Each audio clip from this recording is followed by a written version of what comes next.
Hello and welcome to another video with me, Rauchenwald. Now in today's video we are going to take a closer look at Midoin, an app that allows you to collect a cryptocurrency called Midoin on your phone by simply pressing a button. Now we've reviewed similar apps in the past like Pi Network, B Network, TimeStope and so on. Some of them in my opinion are legit, some of them in my opinion are likely scam, and this video will show you what I personally think of Midoin, if I think it's legit, if I think it's a scam, and why I think so. So while what I'm showing you today in this video is mostly my opinion, I'm also going to show you why or what I'm basing that opinion on, and it should help you make your own decision or come to your own conclusion if you want to use Midoin on your phone and collect the currency, or if you don't think the project is legit and therefore you're not going to use it. One thing I want to say before we jump into our Midoin review is that the reason why I'm recording this specific topic today is because it was the most requested video from all users. Now if you want to influence what I'm going to show next on this YouTube channel, check the link in the description or the first comment down below. There you can vote for which topic you want to see next, and if your topic is not yet on the list, you can simply submit it also using the same link as a topic request, and I will add it to the poll for the next week. And therefore, if enough people want to see the topic, it will eventually show up on this YouTube channel.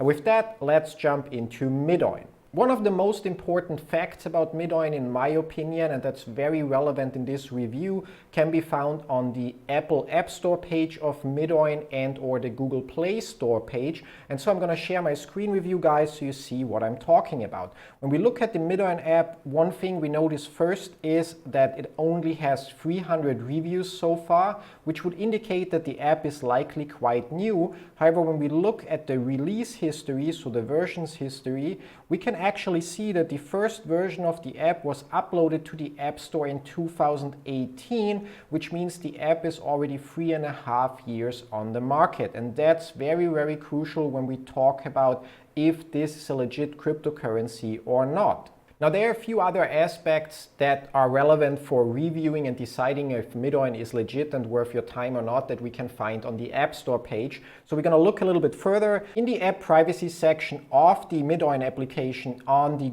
Apple App Store, we can see that it doesn't really use a lot of data to track you. It uses your device identifier, which is a unique number that identifies your phone, but besides that it doesn't link any data to you according to the information here. And with that we can jump to the Google Play Store to see how the Android version works or what data we can draw from there. On first glance we already noticed the 6,000 reviews here, which are way more than the reviews in the App Store, so it's more popular among Android users, which doesn't tell us a lot, but if we consider that the app is already on the market for 4 years almost, it's a very low number. And we can ignore the reviews from here, and we can just jump down and go to the permissions. And when we take a look here, so it reads your own contact details, it can read your contacts, which may just be used to, for example, be able to invite friends from your phone book and may not be a required information or required permission. However, the next permission that we see already raises some concern. Why would Midoin ask for the precise location of your device?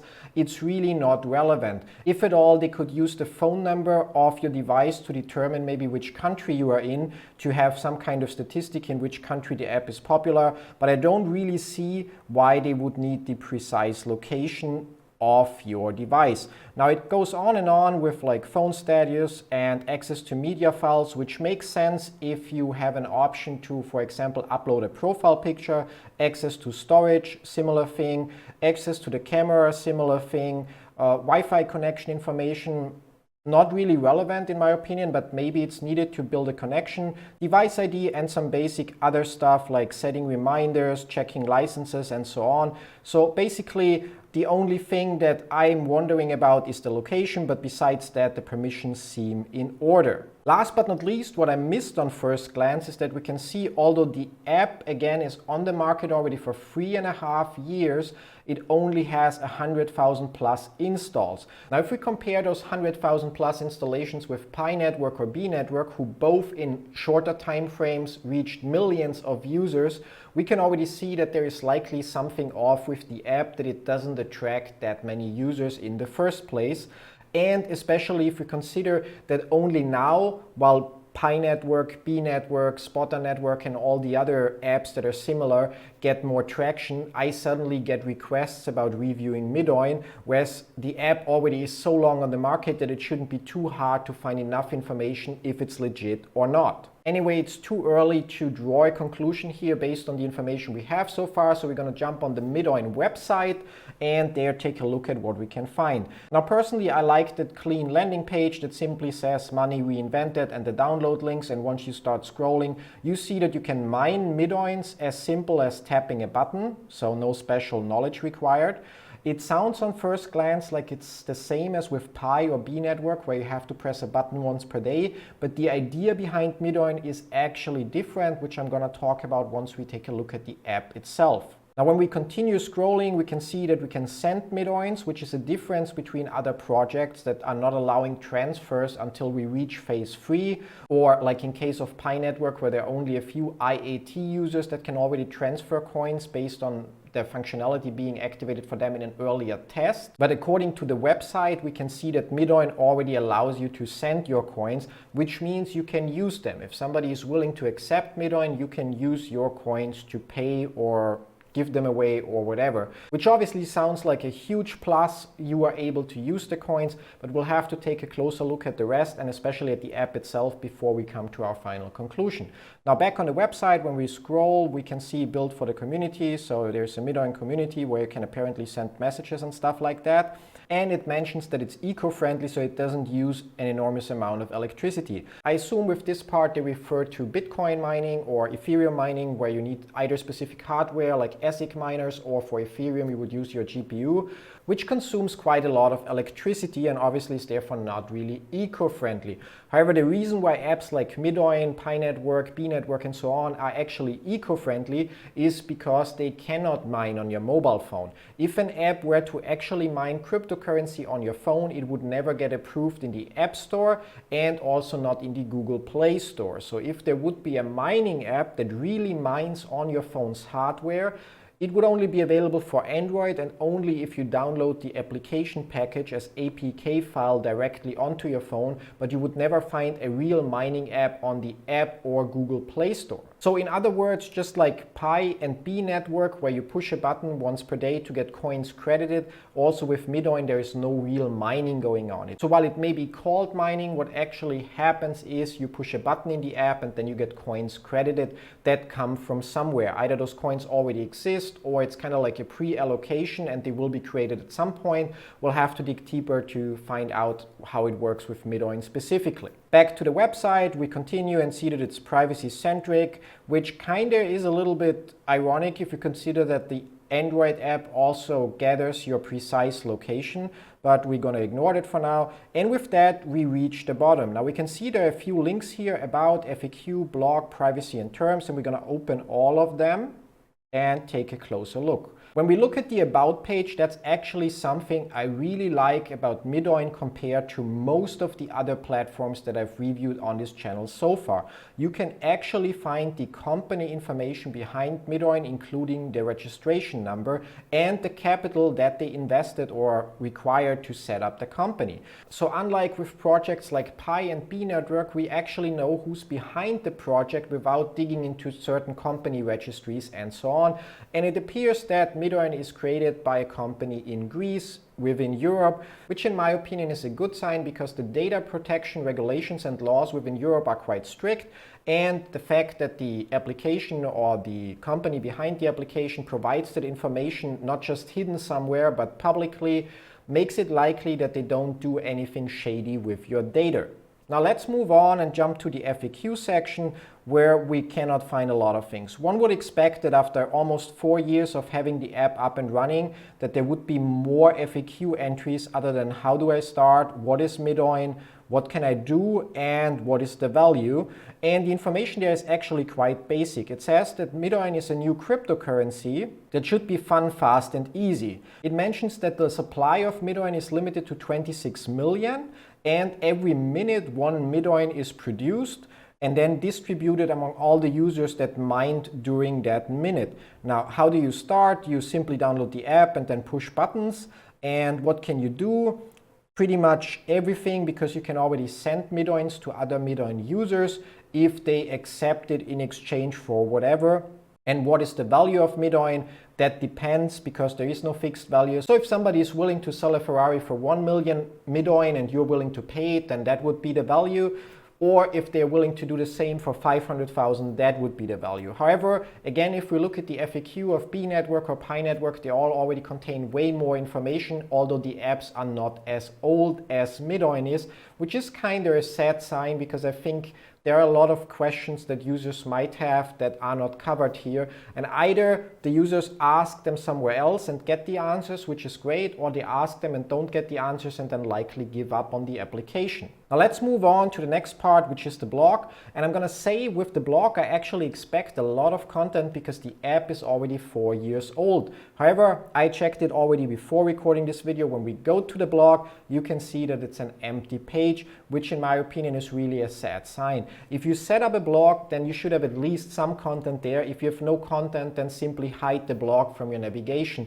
This way, if we consider that the app is 4 years or almost 4 years on the market, and that they have not one blog post in their blog, simply means that they had the idea of making a blog and maybe publishing about their own progress or other cryptocurrency topics, but didn't follow through. It's not a sign that creates a lot of trust in the company behind Midoin. Now, last but not least, we have the terms and the privacy policy. And already, if we look at my screen again, by the icon that's used here, I know which service is used to generate those privacy policies. And the service is called EU Bender. It's a great service where you can just click, like I'm using Google Analytics, Facebook Pixel, this and that, and it generates your privacy policy for you with all the details that you need to have, and it considers local regulations like GDPR or CCPA and so on. So it's really a great service. It's around on the pro version $30 per year or something like that, and I'm also using it in my businesses.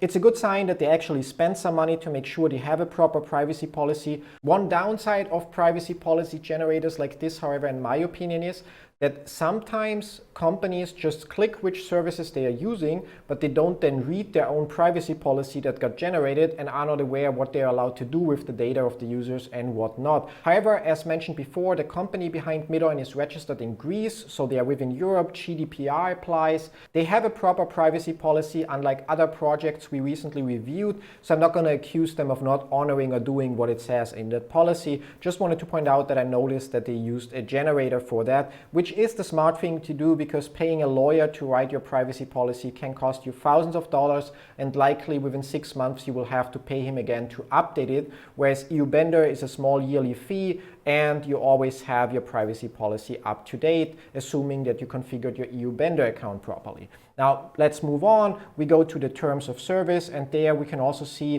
based on the design of this, I noticed that it's also created with, or very likely created with, EU Bender, and it simply outlines what the app does or doesn't do and so on. Again, unlike other apps that we reviewed, it's a huge plus point that they have those things in place. Without opening the app, we've already discovered a lot of different things. First of all, despite the app's age, so despite Midoin being on the market for almost 4 years already, it's not widely used. There are not a lot of users, there are not a lot of reviews, and it doesn't seem really popular. And it seems like it just gained some traction right now because of apps like Pi Network, B Network, TimeStope, and so on.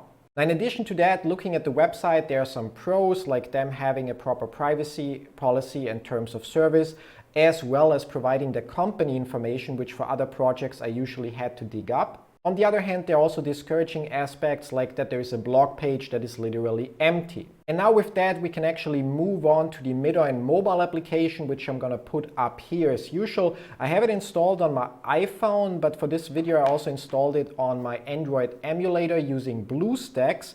So it's basically running on my Windows computer here, and you guys can see it here, and I can use my touchpad down here to basically click around in the app. Now, what we notice on first glance is that the home screen that I'm seeing right now actually looks quite empty. We have a tap the gold button to increase your mining rate. So if I click here, it just tells me that I can invite more people, like in Pi or B Network, to increase my own mining rate. And we have something called an auto miner, which is currently turned on, and it's mining with 25 taps per minute. And that's a crucial aspect of the app. I'm going to turn that off real quick, and it's going to show us an ad, which I currently cannot skip. and app closed. And you can see that it says auto miner inactive. Now in Midoin, in the Android version, what you can do is click here and you can see that the counter goes up, and every minute one Midoin is created, and the more often I press that button, the more clicks or taps I generate, the bigger the share that I get of that one Midoin that is generated. Now on iOS, however, you cannot mine like this. So on iOS, you cannot just tap your screen for an hour because Apple considers that an activity that the user receives a reward for, and that's against the App Store's guidelines. That's why within iOS, you only have the auto miner. So when you enable the slider in the top left corner here, which will show you an ad once you enable it and one when you disable it. So the approach that Midoin uses is quite different from what we've seen from other apps like Pi Network, B Network, and so on, because there you only have to push a button once per day and you receive coins credited for the next 24 hours. Whereas within Midoin, on the Android version and in the original iOS version, you actually have to tap constantly actively on the screen to get a bigger share of the Midoin that is created once per minute. Which brings us to another aspect, as mentioned, and as you can see also in the top of the screen, there are only ever going to be 26 million Midoin, and 2.08 are already created and in circulation, which sounds like, oh my god, we already reached almost 10% of the total supply and I really need to mine. But if you think about it for a second, that means that there's still 23,920,000 Midoins left to be created. And again, one is created every minute, which means that the last Midoin will actually be created in roughly 45 years. So while it seems like, oh my god, there is scarcity, and if you don't jump in it right now, you will not get your share of Midoin, which actually is partially true, because if you're not using the app, you don't get Midoins. It's not as scarce as one might believe, because for the next 45 years, assuming the project doesn't die completely, there will be one Midoin every minute distributed among all users that either manually tap the button, as you've seen on the screen, or that enable the auto miner that then automatically mines with the tap rate that you see in the top right corner. And the method for you to increase that tap rate is to invite new users. Now, in some of my videos, I already explained why Pi Network and B Network ask you to press a button once per day. It's to ensure that users stay active and interested in the project. If you would just install Pi Network and you automatically would get coins forever, you would forget about the app, and when the app reaches phase 3, there would be maybe millions of users, but nobody would be active because nobody would get any updates. But by providing you with an incentive to check the app once per day, the developers behind the project can also show you news regarding the project, like, okay, KYC process introduced, or wallets are going to come soon, or phase 3 is going to be there, and so on. So there is a reason behind asking you to check the app once per day. However, when we look at Midoin, there is no solid reason to ask a user to tap a button consistently and basically use more electricity because your screen has to be on and waste your time pushing a button to get a fraction of one Midoin. The only reason that I can think of why you would have to do that is because, as you notice, there's also an ad running at the bottom of the screen. And while I'm not 100% certain about this aspect, I would assume that that ad changes over time and that Midoin maybe even gets a little bit of money. It could be like 0.0001 cent for every ad impression, so for people seeing the ad. And obviously, while you're tapping the screen, you're technically seeing the ad, which would make them more money. Combined with every time you disable or enable the auto miner, you'll also see an ad which also generates them revenue. But that's something that could also be used to support the project and increase or further the development of the app itself. Now let's go and take a look at other parts of the app. Now we already clarified that this is just some fake scarcity because there's enough Midoin for the next 45 years. We talked about why pushing that button all the time doesn't really make sense, like from an app perspective and from a user perspective. And it kind of feels like Pi Network approached the whole concept better. I'm not a huge fan of advertising in apps, but I understand that free projects need to be funded somehow, so that's perfectly fine. And with that, let's check what we have here. So on the first page, we have some kind of feed. There's a feed of my friends, which is currently empty. And in comparison to that, if we look at the public feed, we can actually see some transactions. So one user paying another user 0.000 something one Midoin, which as far as I recall, or as far as I understand it, happens when a user uses a referral link. So if you use my referral link from the description down below or the first pinned comment, then basically you get 0.00 something Midoin from me for signing up. So that user here basically referred 3 other users. I honestly like the idea of a feed like this because it creates some kind of competition. You might see another user that is constantly getting new signups, which kind of like proves to you that it's possible to promote the app, and you might then go around and also start promoting it yourself. However, besides that, there's not really much information on the feed other than transactions and messages with those transactions. Now let's move on to the next part of the app, which is the messaging center. Now here you can see I have messages with 2 specific users. That's the referral code that I used, and that's some guy that doesn't know how it works and just spams his Sperex invitation code. And we have chat rooms for different languages. So that's definitely something that's solved better in my opinion than it is, for example, in Pi Network. And there's also, if we scroll down, a chat room for buying and selling, which is, I think, a nice idea. However, it's only a nice idea if it's moderated so that there are no scammers around, which is, in my opinion, a huge issue with that chat room and with other parts of the app that we will see in a second. Now let's leave the chat for now and move on to our wallet section, where we can basically see my profile picture, which explains why the app needs access to your media or camera and so on. And we see my current Midoin balance, the followers that I have, and that's pretty much it. And I could modify my profile here. Now with that, we get to one of the last things. So it's the second to last, it's the marketplace. And I have to admit that in-app marketplace originally got me super excited, because if you think about it, Midoin is a coin in quotes that you can use and already send to other users. And on top of that, there's a marketplace where you can look at items and basically say, I want to buy this from Midoin, or you can sell your own stuff and accept Midoin in return. But upon closer inspection, it actually turned out that this is also one of the biggest flaws of Midoin, because the marketplace is not moderated and it's flooded with scam offers. So people offering to sell something in exchange for Midoin, and when you send them the Midoin, you actually don't get the product and there's nothing you can do about it. And one of the biggest issues there is actually, first of all, it's not moderated, and you see that nobody takes care to remove a regular Midoin versus dollar offer from the home and garden section. Second of all, if we pick an offer here, you can see that I can go on the seller and that I can see the reviews, which is nice, so it should create trust. But however, even though I haven't made a transaction with this user or had an exchange with him, I am able to leave a 10-star review for that user, which means if I would want to scam people on that marketplace, I create my own account, I have friends, family, or scam partners set up their accounts, and I have them give me 10-star reviews for everything, so that when the next user comes along and wants to buy my fake product, he sees my profile and sees a lot of 10-star ratings with great deal, worked well, and so on. He sends his Midoin to me, and I just block him then and stop messaging, because there's no way for him to get those coins back. So I think the marketplace is still a great idea, but it would only work if it's moderated and only offers that fit in the category stay in the category.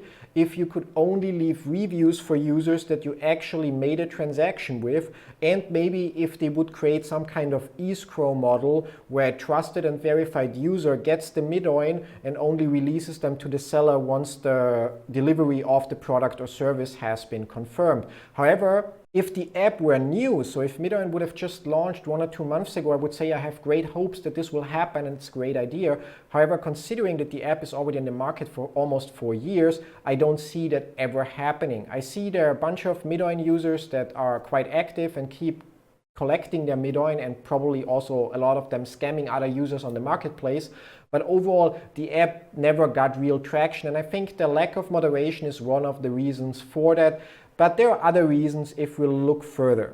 So closing the reviews here and going back, we basically, as said, have the marketplace here that looks tempting initially, but actually it doesn't really get us anywhere. And which brings us to the last menu item, which is the overall menu. That contains more FAQs than the FAQ section of the website, and one might wonder why the FAQs are not synchronized so that people that inform themselves about Midoin on their website already can find that information. Now, what we, however, are lacking here, which is one of the crucial aspects that we didn't look into so far, is a white paper. Midoin claims to be a cryptocurrency, yet there is no white paper, there are no details about if or what kind of blockchain is used, or if an exchange like Binance or Crypto.com or any other provider could possibly list Midoins on their exchange. And if we take all of that together, so to summarize it, Midoin is already 3.5 years old. The website has a blog section with not a single entry. The FAQs are lacking. There is no white paper. There is a marketplace. However, the marketplace is in no way regulated and full and flooded with scam offers. And the original method for you to generate coins, so by basically continuously smashing your screen or inviting a ton of people and using the auto miner, just make it seem like it's an elaborate scam. So combining all of that, my final verdict is actually that Midoin is a pure waste of time. It's not a cryptocurrency, there is no white paper, and overall it's a failed project that likely made its creator, and probably still is making the creator, a couple hundred, maybe even a couple $1,000s per month. So what you should do, if you agree with my assessment, is first of all, uninstall the app. Don't recommend it to anyone. And last but not least, if you're also convinced that it's a pure waste of time based on the information that I showed you, then please go to the App Store or Google Play Store and report the app so it gets removed and people stop wasting their time with it. As always, if you think I've missed anything in this review of Midoin, then please let me know in the comments down below, or use the Discord link that you can find in the description down below to jump on our Discord community and talk with me there. And if you have any question whatsoever, same thing applies. Either leave the question in the comments or ask on Discord. Thanks for watching. See you in one of my other videos. Till then, bye bye.